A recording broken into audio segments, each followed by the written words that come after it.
परिचय। इस प्रदर्शनी में हम हिंदी साहित्य के महत्वपूर्ण पहलुओं पर विचार करेंगे। पहले पहल तो हम देखेंगे हिंदी साहित्य क्या है। हिंदी साहित्य हमारे जीवन में यानी भारतीयों के जीवन में एक महत्वपूर्ण भूमिका निभाता है। हम एक एक पॉइंट के रूप में इसे समझेंगे। इस स्लाइड पर 3 पॉइंट दिए गए हैं। इस पॉइंट के द्वारा हम हिंदी साहित्य को थोड़ा सा समझने की कोशिश करेंगे। रचनात्मक अभिव्यक्ति। साहित्य एक व्यक्ति की रचनात्मक अभिव्यक्ति का परिणाम होता है, जो उसके विचारों, भावनाओं और अनुभवों को विभिन्न रूपों में व्यक्त करता है। उदाहरण के तौर पर हम देखें तो हम पहला उदाहरण लेते हैं कविता का। कविता अनेक भावनाओं और विचारों को रचनात्मक रूप से व्यक्त करने का एक उत्कृष्ट माध्यम है। हम कई बार कविताएं पढ़ते हैं। हम देखते हैं कि कवि ने उसे रचनात्मक ढंग से लिखा हुआ होता है और उसका अर्थ जो है वह मनुष्य के जीवन से भी जुड़ा हुआ होता है। तो इसी कारण जो है इसे रचनात्मक रूप से व्यक्त करने वाली एक रचना कहा गया है। अगला हम उदाहरण लेंगे कहानी का। कहानी विविधता भरी कहानियों लोगों को एक नए विचारों और अनुभवों से परिचित करती है। हम सब जानते हैं कि कहानी पढ़ने के बाद हम किस प्रकार की नॉलेज हमें मिलती है। उसी प्रकार से है नाटक। समाज में उत्थान और अध्ययन के लिए रचनात्मक दृश्यों का एक माध्यम। नाटक को हम सुनते हैं और देखते हैं तो नाटक हमें बहुत अच्छे तरीके से याद रहता है और नाटक में कुछ ऐसी सामाजिक चीज़ों को जोड़ा हुआ होता है जो हमारे जीवन से जुड़ी हुई होती हैं। हम उसे देखते वक्त पूरी तरह से उस सिचुएशन को रिलेट कर पाते हैं। उसी प्रकार से लेख भी होते हैं, विभिन्न विषयों पर विचारों को साझा करने का एक महत्वपूर्ण माध्यम है। हालांकि लेख को हम दृश्यात्मक दृष्टि से नहीं देखते पर हम उसे जो है पढ़ते हैं। अगला हमारा जो मुख्य पॉइंट है वह है सांस्कृतिक परंपरा का हिस्सा। साहित्य सांस्कृतिक विरासत का महत्वपूर्ण हिस्सा होता है जो हमारी पहचान बनाता है। जैसे हम एक एक उदाहरण करके हम समझेंगे। पौराणिक कथाएं। हिंदू धर्म की प्रमुख पौराणिक कथाएं साहित्य का महत्वपूर्ण हिस्सा हैं। ऐतिहासिक काव्य उसी प्रकार से जो है ऐतिहासिक काव्य भी हमारे साहित्य का एक महत्वपूर्ण हिस्सा हैं जो संस्कृति और परंपरा को दर्शाता है। ऐतिहासिक काव्य में इतिहास और राजनीति को काव्यात्मक रूप में प्रस्तुत करने का एक प्रमुख तरीका है। उसी प्रकार से सर्वाधिक प्रचलित जो है वह लोक कथाएं हैं और लोक कथाएं ज्यादातर हम गाँवों में देखते हैं। गाँव में कई सारे लोक कथाएं होती हैं। सामाजिक संरचना, संस्कृति और परंपराओं को साझा करने का एक प्राचीन तरीका लोक कथा माना जाता है। धर्म ग्रंथ से भी हमारी पीढ़ी जो है हमारी पीढ़ी यानी हमारा समाज बहुत प्रभावी रहता है। धार्मिक मान्यताओं और तत्वों को व्यक्त करने के लिए एक लिखे गए जो ग्रंथ होते हैं उन्हें धर्म ग्रंथ कहा जाता है। उसी प्रकार से मनोरंजन और सोचने का कार्य। साहित्य एक काव्य, कहानी या नाटक के माध्यम से जीवन का मर्म दर्शाता है। हमने पहले भी बात की है नाटक की। नाटक में विभिन्न समस्याओं और चुनौतियों पर ध्यान आकर्षित करने का प्रमुख माध्यम जो है वह नाटक है। उसी प्रकार से उपन्यास रोमांच, जांच और सोचने की प्रेरणा प्रदान करने का एक महत्वपूर्ण और लोकप्रिय तरीका है। उपन्यास में इन डिटेल जानकारी दी हुई होती है। कहानी में क्या होता है, कहानी में थोड़ा कुछ भाग छूट सकता है पर उपन्यास में हर एक चीज को इन डिटेल लिखा हुआ होता है तो हमें कोई उतने सवाल नहीं रहते उपन्यास में। उपन्यास में सब कुछ क्लियर होता चला जाता है। तो अगली स्लाइड हम देखेंगे हिंदी साहित्य का इतिहास। हिंदी साहित्य का इतिहास केवल 1 घंटे में 15 मिनट में पढ़ा नहीं जा सकता। फिर भी हम उसे 3 पॉइंट लेकर कवर करने की कोशिश करेंगे। ये 3 पॉइंट है प्राचीन काल, मध्यकाल, आधुनिक काल। प्राचीन काल में हम देखेंगे कि यह हिंदी साहित्य का प्रारंभिक दौर है जिसमें वेद, उपनिषद और पुराणों जैसे धार्मिक ग्रंथों का उत्थान हुआ, जो मानव जीवन के आत्मिक और धार्मिक पहलुओं को स्पष्ट करते हैं। और दूसरा जो है वो मध्यकाल है। यह काल हिंदी साहित्य का भक्ति और अवधि काव्य का युग है, जिसमें तुलसीदास, सूरदास और कबीर जैसे महान कवियों ने अपनी रचनाओं से समाज को प्रेरित किया है। मध्यकाल ज्यादातर भक्ति में बहता हुआ हमने देखा है, और इसी के चलते वहां पर साहित्य की जो है वह थोड़ा सा उत्थान होता गया। आधुनिक काल में हिंदी साहित्य समाज में सामाजिक, राजनीतिक और साहित्यिक परिवर्तनों को उत्थान है, जो समाज के विभिन्न पहलुओं को उजागर करता है। इस दौर में आते आते लोग समझ चुके थे कि राजनीति क्या है, सामाजिक स्थितियां कैसी होनी चाहिए, हमारे कौन से राइट हैं जो हमें मिलने चाहिए, साहित्यिक परिवर्तन कैसा होना चाहिए, किस प्रकार से साहित्य लिखा जाना चाहिए, यह आम आदमी भी जानने लगा था और अपने राइट्स की मांग करते हुए वह भी साहित्य लिखने लगे था। तीसरी स्लाइड हमने बनाई है जो भाषा का महत्व है। हम ऐसे ही देख सकते हैं कि आज 500 लाख से अधिक जो हैं हिंदी भाषा के एक्टिव यूजर्स हम इंटरनेट पर देख सकते हैं। और यह भी बात कही गई है कि यह थर्ड लार्जेस्ट लैंग्वेज है जो बोली जाते हैं पूरे वर्ल्ड वाइड में। ओके, हिंदी भाषा का इंटरनेट पर उपयोग दिन ब दिन जो है बढ़ता जा रहा है, जो इसे एक प्रमुख और गुरुत्वाकर्षक भाषा बना रहा है। यह बड़ी संख्या में डिजिटल सामग्री की मांग प्रकट करती है, जिससे हिंदी में डिजिटल माध्यमों का विकास हो रहा है। इससे हिंदी भाषा में ऑनलाइन मार्केटिंग, विज्ञापन और सामाजिक संचार के क्षेत्र में इतनी संभावनाएं उत्पन्न हो रही हैं। सर्वाधिक बोली जाने वाली भाषा भी हिंदी ही है। हिंदी भाषा विश्व में सर्वाधिक बोली जाने वाली मानी जा रही है, जिससे भारत की भाषाई सांस्कृतिक जो है वह बढ़ती ही जा रही है। यह भाषा भारतीय सबका एक सामान्य संवेदनशीलता का प्रतीक है और विभिन्न भागों में लोगों को साथ लेकर जाती है। जैसे कि हम देख सकते हैं कि भारत में ही कई सारे राज्य हैं, हर एक राज्य की अपनी नेटिव लैंग्वेज है और एक हिंदी ही लैंग्वेज है जो ज़्यादातर भारतीय समझ पाते हैं।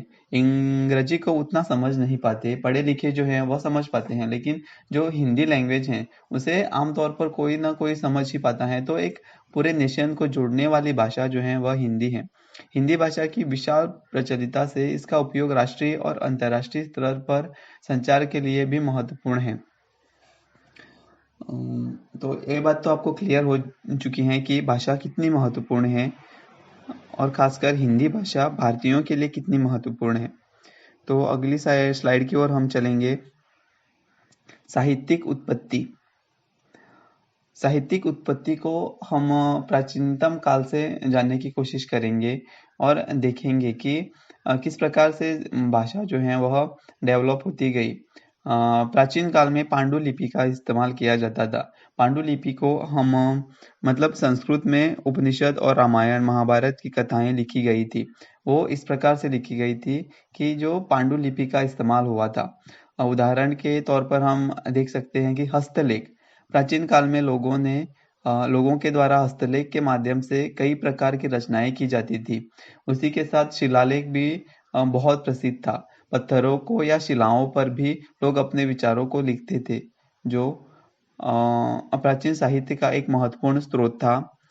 कहीं कहीं ताल पत्रिकाओं का भी हम देख सकते हैं। ताल पत्रिकाएं मतलब कुछ स्थानों पर लोग लोहे की ताल पत्रिकाओं में अपने लेख और कविताएं लिखते थे। तो आप देख सकते हैं कि पांडुलिपि किस प्रकार की थी। पांडुलिपि में किस प्रकार से लिखा जाता था, पत्थरों पर, यानी पत्थरों पर, आगे लोहे की ताल पत्रिकाओं में। इस प्रकार से पहले से ही साहित्य की रचना होती आ रही है, आज भी हो रही है। हालांकि आज डेवलप तरीके से लिखा जा रहा है, पेन पेंसिल पेपर पर लिखा जाता है या फिर कंप्यूटर पर टाइप किया जाता है। आजकल तो इतना एडवांस हो गया है कि हम सिर्फ बोलने पर भी वहाँ पर ट्रांसक्रिप्शन हो जाता है। तो हम हमारा दूसरा पॉइंट देखते हैं, भक्ति काव्य। भक्ति काव्य भक्ति काल में कई कवियों ने भक्ति काव्य का अद्भुत परिचय किया, जिसमें भगवान के प्रति भक्ति और आत्म निवेदन का उत्कृष्ट वर्णन होता है। इसमें हम गिन सकते हैं संत काव्य, भजन आदि को यहाँ पर गिनना चाहिए। भक्ति काल में भजनों का महत्वपूर्ण स्थान था, जो भगवान की महिमा और प्रेम को अभिव्यक्त माध्यम था। मतलब वहां पर क्या था कि मनोरंजन के लिए कोई टीवी या फिर अन्य सोर्स नहीं थे, मोबाइल नहीं था, कंप्यूटर नहीं था। तो लोगों को मनोरंजन के तौर पर भक्ति मतलब भगवान की भक्ति करना या भजन करना, इसे ही एक मनोरंजन का कार्य समझा जाता था। और एक महत्वपूर्ण वहां पर पहलू था भक्ति काव्य। आगे थोड़ा डेवलप देख सकते हैं हम। पत्रिकाओं में लिखा जाता था पेन लेकर। तो हम किस प्रकार से डेवलप होता रहा साहित्य, इसको देख सकते हैं। पत्रिकाएं आधुनिक काल में पत्रिकाएं साहित्य की महत्वपूर्ण स्रोत बन गई, जिसमें विभिन्न प्रकार की रचनाएं प्रकाशित होती थी। पत्रिकाओं में एक खोट थी कि पत्रिकाएं सिर्फ पढ़े लिखे लोग पढ़ सकते थे।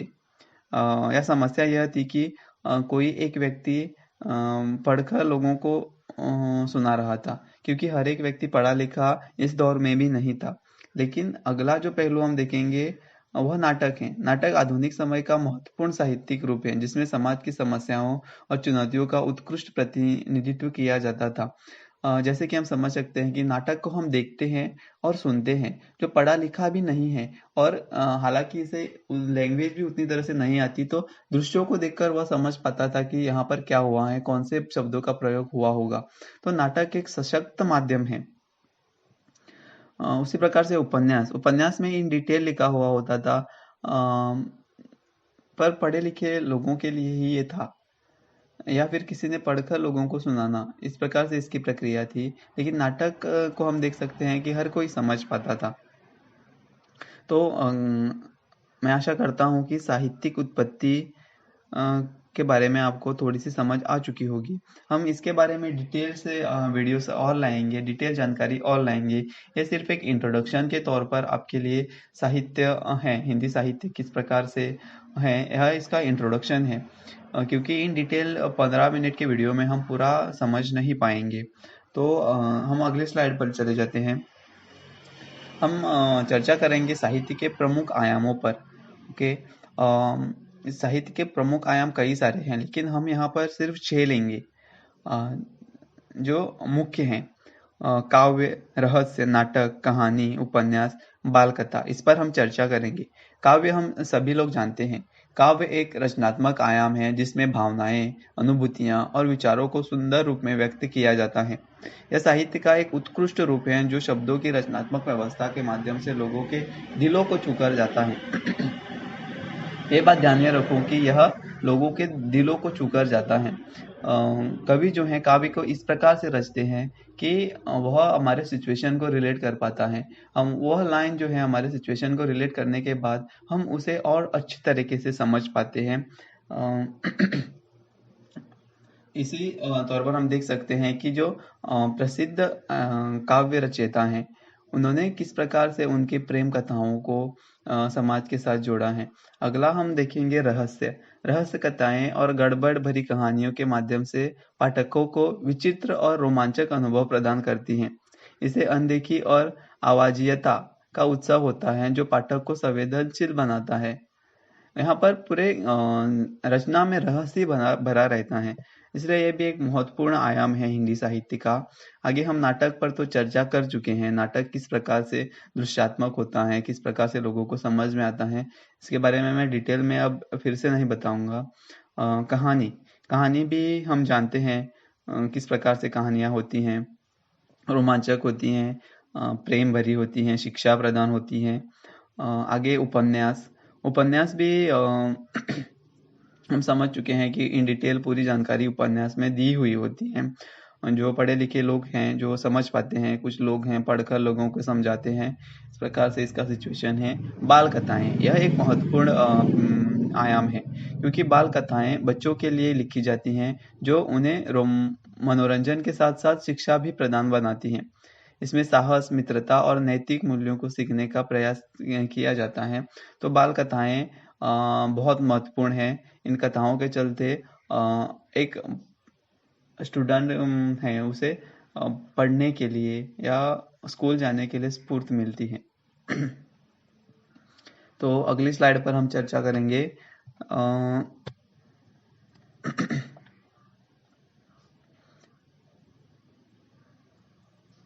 साहित्य के प्रकारों पर।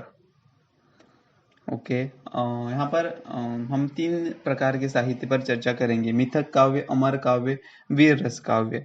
मिथक काव्य उसे कहा जाता है कथाओं का समूह है जो देवताओं, दैत्यों और अन्य शक्तियों के उत्थान और विनाश का वर्णन करते हैं। इसमें आध्यात्मिक और धार्मिक संदेशों को समाहित किया जाता है जो श्रद्धालुओं को जीवन के महत्वपूर्ण तत्वों के बारे में सिखाता है। ओके, मतलब हम समझ सकते हैं कि मिथक काव्य के नाम से हम समझ सकते हैं कि यहाँ पर मिथक भरी रचना होगी जो पुरातन कथाओं को संबोधित करती हैं। अमर काव्य उन काव्यों को कहते हैं जो भारतीय संस्कृति और ऐतिहासिक घटनाओं के विषय पर आधारित है। इन काव्यों में महाकाव्यों के महान कवि जैसे वाल्मीकि और व्यास ने भारतीय समाज के महत्वपूर्ण इतिहास का वर्णन किया है। अमर काव्य में किसी वीर की अमर गाथा को दर्शाया जाता था, जैसे पृथ्वीराज चौहान, इस प्रकार से। ओके, वीर रस काव्य उन काव्यों को कहते हैं जो वीरता, उत्साह और साहस के भाव को व्यक्त करते हैं। इनमें शूरवीरों के उपक्रमों और उनकी महानता का वर्णन किया जाता है जो पाठकों को प्रेरित करता है। कि मतलब हम शिवाजी को देख सकते हैं, उनकी कहानियां बहुत मोटिवेशनल हैं जो हमारे समाज के लिए कुछ करने की हमें स्फूर्ति देती हैं। तो हमें इस प्रकार से इन्हें समझना होगा। साहित्य के प्रकार हैं, बहुत सारे प्रकार हैं, पर मैंने पूरे प्रकारों को नहीं लिया है, केवल 3 प्रकार को देखकर जो आपको समझाने का प्रयास किया है। तो हम अगले स्लाइड पर चर्चा करेंगे साहित्य का महत्व। साहित्य का महत्व किस प्रकार से हमारे समाज में है। पहले तो हम उदाहरण लेंगे मनोरंजन। साहित्य में विभिन्न प्रकार की कहानियां, कविता और नाटकों के माध्यम से मनोरंजन प्रदान करता है। यह हमें भावनाओं का अनुभव करने और रोमांच से भरपूर अनुभव प्रदान करता है। हम देखते हैं कि साहित्य को अगर हम एंजॉय करना सीख लिए तो फिर मनोरंजन ही मनोरंजन है। ओके, आगे हम देखते हैं संदेश। साहित्य विभिन्न संदेशों को साझा करता है, जैसे कि नैतिकता, प्रेम, सामाजिक न्याय और विश्वास। यह हमें जीवन के महत्वपूर्ण मुद्दों पर विचार करने और समझने के लिए भी मदद करता है। संरक्षण भी एक उसी का पहलू है। साहित्य हमारी संस्कृति, विरासत को संरक्षित रखने में मदद करता है। यह हमें ऐतिहासिक और सांस्कृतिक दृष्टिकोण से आत्मज्ञान और गर्व की भावना प्रदान करता है। साहित्य को संरक्षित रखने का कार्य जो है वह हम देख सकते हैं कि मतलब हमारी संस्कृति को प्रोटेक्ट जो करता है वह साहित्य ही है, क्योंकि साहित्य जब एक बार लिखा जाता था वो रहता है कई सारे सालों तक, वर्षों तक वो रहता है और हमारे कई अलग अलग मतलब आने वाली पीढ़ी को भी ये समझ में आ जाता है। तो हमें समझना चाहिए कि संरक्षण, साहित्य किस प्रकार से हमारे संस्कृति का संरक्षण करता है। तो मैं आशा करता हूँ कि आज जो कुछ भी हमने स्लाइड्स पर देखा है वो आप समझ चुके होंगे और